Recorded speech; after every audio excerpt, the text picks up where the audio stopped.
Welcome back to another interesting topic.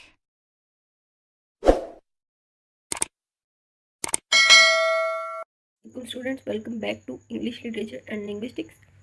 आज की इस वीडियो के अंदर हम प्रोज एंड पोइट्री के डिफरेंस को स्टडी करेंगे। मुझे उम्मीद है कि आज की इस वीडियो को कंप्लीट सुनने के बाद आपके माइंड में प्रोज और पोइट्री को लेकर जितनी भी एम्बिग्विटीज़ हैं वो क्लियर हो जाएंगी। तो वीडियो को स्टार्ट करते हैं। सबसे पहले हम देखते हैं प्रोज। इसकी जो सबसे ब्रीफ फ्रेज जो आप इसके लिए यूज़ कर सकते हैं वो ये है कि प्रोज क्या है। Everyday writing is all pros.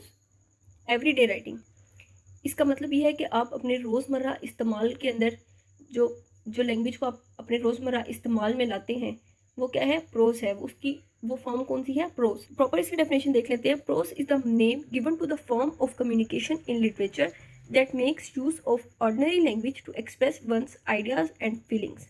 आसान लफ्ज़ों में क्या है प्रोज, अपने आइडियाज़ को, अपनी फीलिंग्स को, अपने इमोशंस को कन्वे करने के लिए या दूसरों तक पहुंचाने के लिए आपने जो सादा इस्तेमाल किया लैंग्वेज का, मीन्स के लैंग्वेज के अंदर आपने कोई इजाफी टूल इस्तेमाल नहीं किया। इजाफी टूल मैं आपको बाद में बताती हूँ क्या होता है। बिल्कुल सादा इस्तेमाल जो है लैंग्वेज का वो क्या है, pros.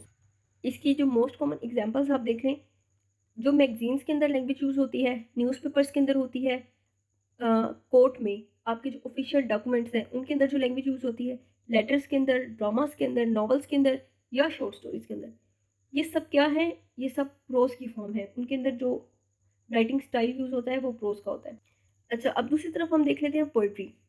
Poetry is the artistic form of writing. It is a rhythmic style.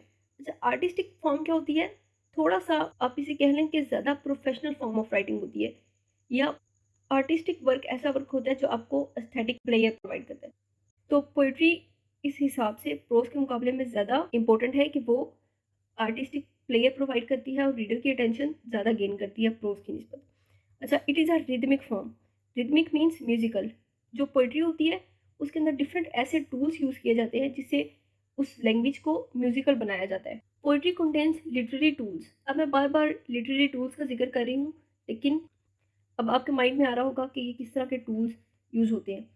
तो टूल्स बेसिकली क्या होता है, लिटरेरी डिवाइसेस, मतलब कि कुछ ऐसे मेथड्स होते हैं जो पर्टिकुलरली लिटरेचर के अंदर यूज़ होते हैं। जैसे अगर आप लिटरेचर के स्टूडेंट हैं तो आपको अंडरस्टैंडिंग होगी लिटरेरी डिवाइसेस की, जैसे simile, personification, alliteration, consonance, repetition, rhyme scheme, metre, इस तरह की ये जो सारी चीज़ें होती हैं ये सब क्या है, ये सब लिटरेरी टूल्स हैं जिनको यूज़ करते हुए आप किसी भी आम राइटिंग को पोइट्री में कन्वर्ट कर सकते हैं। अच्छा, यहाँ मैं आप लोगों को एक और बात बता दूँ कि प्रोज के अंदर सेंटेंस स्ट्रक्चर इंपॉर्टेंट होता है कि आप पहले सब्जेक्ट यूज़ कर रहे हैं, फिर आप हेल्पिंग वर्ब यूज़ कर रहे हैं, फिर आप वर्ब यूज़ कर रहे हैं, फिर आप ऑब्जेक्ट, इस तरह करके। लेकिन पोइट्री के अंदर सेंटेंस स्ट्रक्चर इंपॉर्टेंट नहीं होता।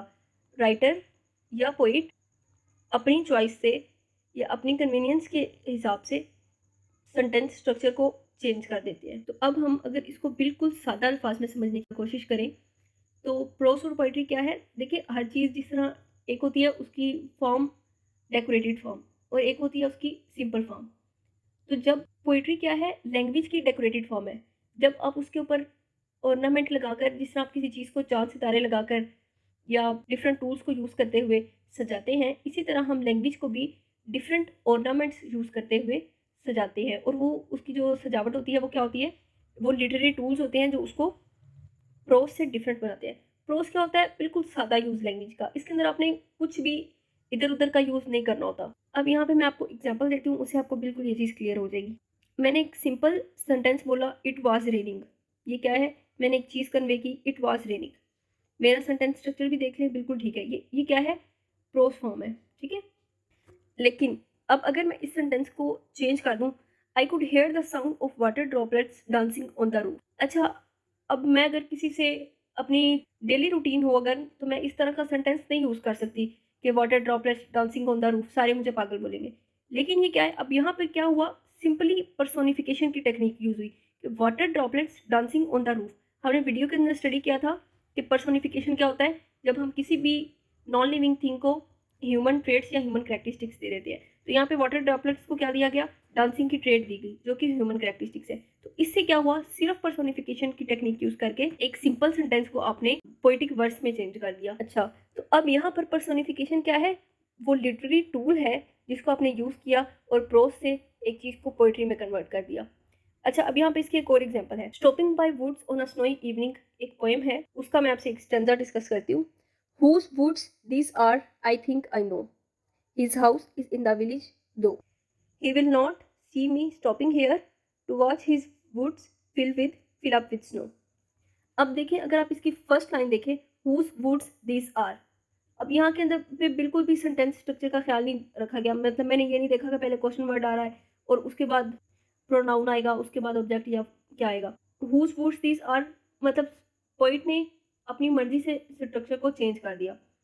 इसी तरह अब आप उसमें देखें, आई थिंक आई नो, उसका जो मतलब फर्स्ट वर्स का जो लास्ट है वो उसकी उसने राइम की आपके लास्ट वर्स के अंदर फिल अप विद स्नो। तो यहाँ पे क्या हुआ, राइम स्कीम की टेक्निक यूज हुई, थोड़ा सा एक दो जगह पे कॉन्सोनेंट्स की टेक्निक यूज हुई और वो सेंटेंस स्ट्रक्चर को चेंज करके लैंग्वेज को पोएटिक फॉर्म में चेंज कर दिया। तो ये होता है प्रोज और पोएट्री में डिफरेंस, और किसी भी राइटिंग को आप प्रोज से पोएट्री में किस तरह से कन्वर्ट कर सकते हैं, मैंने आपको ये भी एक्सप्लेन कर दिया। मुझे उम्मीद है कि ये एक्सप्लेनेशन आपके लिए ज़रूर हेल्पफुल रही होगी। अगर आपने वीडियो को स्किप किए बगैर सुना है तो आपको ये कंसेप्ट क्लियर हो गया होगा। अच्छा, बेसिकली दोनों का पर्पस, दोनों जॉनर्स का पर्पस क्या होता है, communication and expression of one's feeling and emotion. आप दोनों से क्या करते हैं, कम्युनिकेट करते हैं, आप अपने आइडियाज़ को, अपनी फीलिंग्स को, अपनी थॉट्स को एक्सप्रेस करते हैं। तो दोनों के दरमियान ये सिमिलैरिटी थी और डिफरेंस हमने पहले डिस्कस कर लिया। तो उम्मीद करती हूँ कि लेक्चर आपके लिए हेल्पफुल रहा होगा और आपको समझ आ गई होगी बात की। इसी के साथ एंड करते हैं, मिलते हैं नेक्स्ट वीडियो में। अल्लाह हाफिज़।